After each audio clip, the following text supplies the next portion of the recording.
कर रहे थे समांतर श्रेणी का पेपर 2 का, जिसमें से देखे थे कि 31वां पद 20वां पद जो भी पद निकालना है उसके अनुसार से क्वेश्चन हम लोग देखिए। अब क्वेश्चन से एक ऐसा दिया हुआ है, इसमें थोड़ा सा समझना है, इसके बाद फिर निकालना है। लिखा हुआ क्वेश्चन नंबर 4 हम लोग बात करते हैं। क्वेश्चन नंबर 4 AP 3 8 13 18 डॉट का कौन सा पद 78 है। ये क्वेश्चन कह रहा है कि AP 3 8 13 18 डॉट का कौन सा पद 78 है, ये पूछ रहा है। तो कल हम अगले क्लास में करवाए थे कि जब इस तरह से डॉट में लिखा जाएगा तो पहले 3 चीज हमें बना करके छोड़ देना है, इसके बाद सोचता है कि हमारा ये क्या सॉल्व करना है।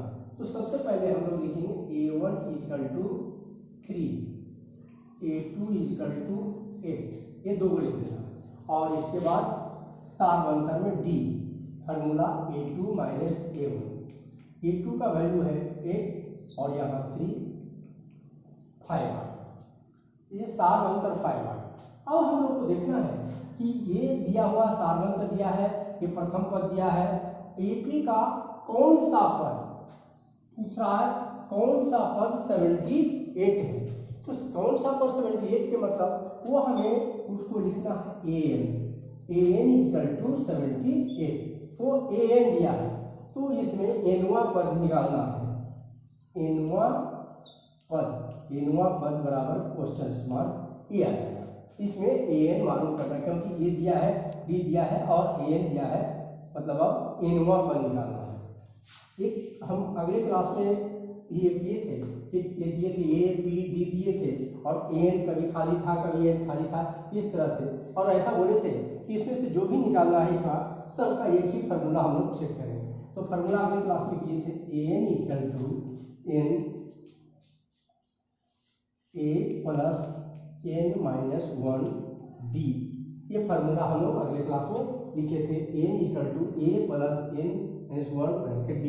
अब इसी पर यहाँ हम सेट करेंगे AN हमें दिया है 78 और 78 इक्वल टू, अब A खोजना है, यहाँ है 3 प्लस N पद याद करना है, इसलिए N दिया नहीं रहेगा, N का वैल्यू N माइनस 1 और D में हम लोग निकाल दिए हैं यहाँ 5, 8 इंटू 5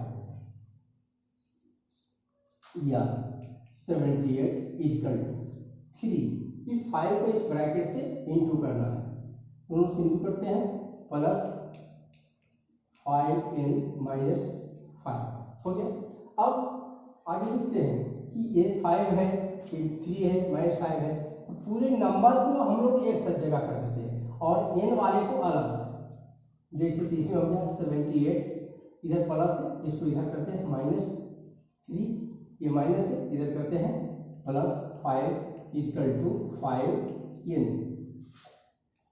अब इसको 78 में से 3 घटा देने हैं 75 और फिर 5 जोड़ देना है 80 हो गया बराबर 5n। 80 बराबर 5n, देयरफॉर अब n का वैल्यू निकालना है, n इक्वल टू 80 बटा 5 घटा देना है 16 इक्वल टू 16 को वापस, n का आंसर हमेशा वापस में लिखना है। n जब निकालना है तो आंसर वापस, और जब कभी भी वापस दिया हुआ है तो हमको समझना कि n का वैल्यू है, वापस मतलब n मतलब वापस, ये हमारा आंसर हो जाए।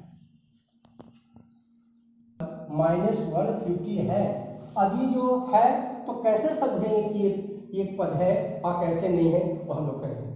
क्वेश्चन कह रहा है कि क्या AP 11 8 5 2 डॉट का एक पद माइनस 150 है। ये हमें क्वेश्चन से यहाँ भी कर रहा, और है तो क्यों है, ये क्वेश्चन कर रहा है कि 1 माइनस 150 है तो क्यों है, या नहीं है तो क्यों नहीं है, ये हमें देखना है। तो सबसे पहले हम लोग जो स्टेटमेंट बताए हैं कि ऐसा दिया रहेगा डॉट डॉट पे इतना निकालना है। जितने भी क्वेश्चन जब ऐसा दिया रहेगा वो बाद में देखना है क्या निकालना है। इस तरह का क्वेश्चन में इतना लिख देना। यदि जो ऐसा क्वेश्चन मान लीजिए 3 मार्क्स का है तो इतना खाली हम लिख देते हैं तो आपको 1 मार्क्स जरूर मिल जाएगा। आगे बढ़ाने के बाद आप तो सबसे पहले हम लोग कहते हैं A1 equal to 11, A2 equal to 8 और D equal to A2 minus A1 8 minus 11 minus 3 8 ये निकल गया। इतना भी निकाल देते हैं तो 1 नंबर मिल जाएगा। लेकिन अभी बहुत आगे निकालना है, लेकिन इतना भी लिखते हैं तो आपको नंबर मिल सकता है। चलिए अब कहता है का एक पद माइनस 150 है तो फिर आपको आ गया an इक्वल टू माइनस 150। तो फिर इसमें से n equal to question marks, इसमें फिर आ गया n बराबर क्वेश्चन मार्क्स। लेकिन n बराबर में अब कहता है AP के पद में है, ये पहले आपको दिखाना है। फिर फॉर्मूला वो लिख देंगे an equal to a plus n minus 1 d। an minus 150 equal to a का वैल्यू यहाँ आ गया 11 प्लस n फाइंड करना 1 और d का घटा के आ गया माइनस 3 इंटू माइनस 3 या माइनस 150। फिर देखिए इक्वल टू का इक्वल टू 11 और इससे फिर इसे मल्टीप्लाई करते हैं ब्रैकेट से तो plus minus minus 3n minus minus plus हो गया। फिर आगे आते हैं 1 या माइनस 150, इसको इधर कर देते हैं माइनस 11, फिर इस करते हैं minus 3 equal to minus 3n हो गया। या अब सबको जोड़ देते हैं 3 1 4 हो गया और 5 6 1 आ गया 164 equal to minus 3n minus minus cut गया n इक्वल टू 164/3।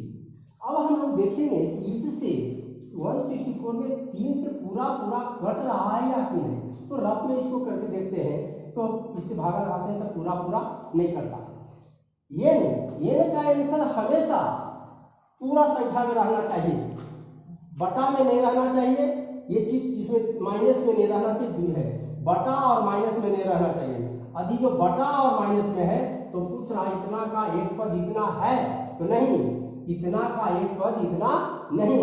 यदि जो पूरा कट जाता पूरा आंसर आ जाता, क्योंकि 5 से भागा देते हैं तो 5 में नहीं पूरा कट रहा, तो इसीलिए इसका हम लोग n इक्वल टू इतना वहाँ खाली लिख देंगे। लिखेंगे आंसर में भी लिखना है यार, इतना पूरा आंसर हो गया, लेकिन लिखेंगे अतः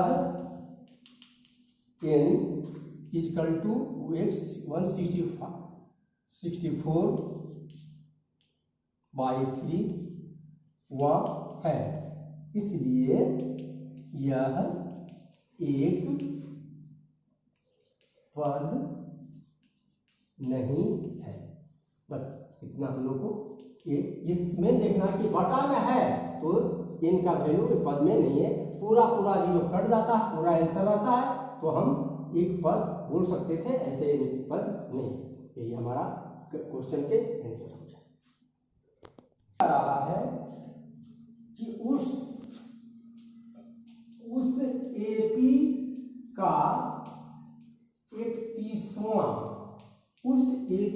31वां पद ज्ञात कीजिए। पद ज्ञात करें। उस एपी का 31वां पद ज्ञात करना है जिसका 11वां पद 38 तथा 16वां पद 73 है। 73 ये क्वेश्चन इस तरह का दे दिया। थोड़ा सा हल्का सा चेंजिंग है इसमें, लेकिन पहले वही 31वां पद जैसे बनाते थे फार्मूला से वही बनाएंगे।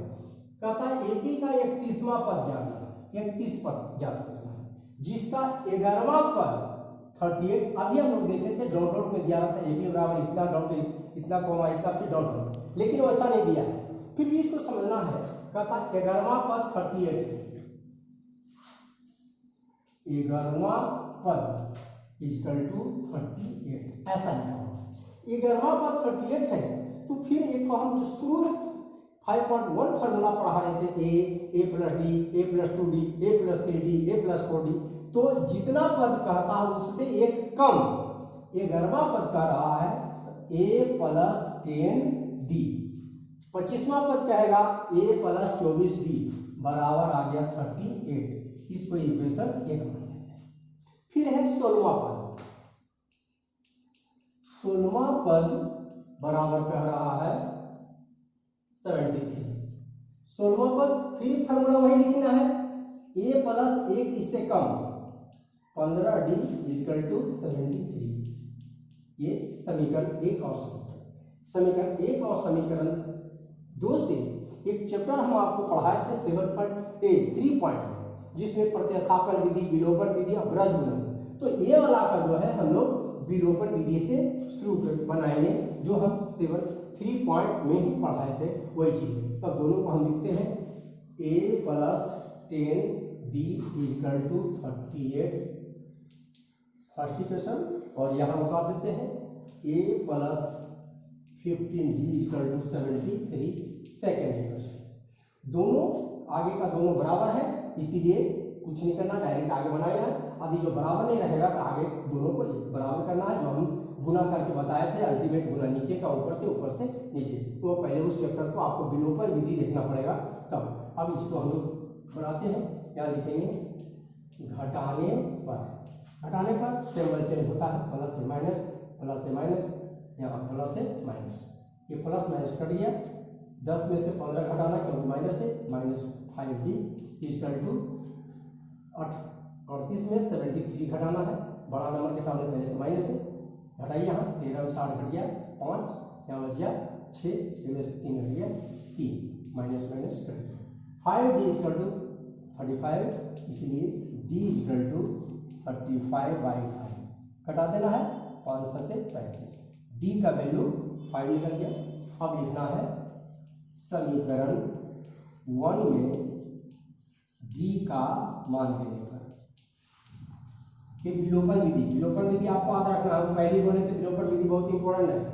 d का मान रखना समीकरण 1 में a plus 10d equal to 38, या a प्लस 10 का 10 और d देखिए कितना निकल गया 7 लिखिए इक्वल टू 38। इधर बनाते हैं हम लोग, या a इसे इंटू करते हैं 70 बराबर 38, या a इक्वल टू 38 माइनस 70, या a इक्वल टू इसमें से घटा दीजिए 10 में 2, यहाँ बच गया 6 में 3 घट गया 3, 32। अब a और d निकल गया। अब निकालना है 31वां पद। 31वां पद का फॉर्मूला हम लोग किए थे। 31वां पद जितना पद रहेगा उससे एक कम, ये चीज बोले थे। 31वां पद a प्लस 30d, a का वैल्यू निकल गया 32 प्लस 30, और d का वैल्यू यहाँ निकल गया 7 इक्वल टू 32 प्लस, इसको जोड़ दीजिए 2 4, ये आपका आंसर हो गया, पद हो गया 242।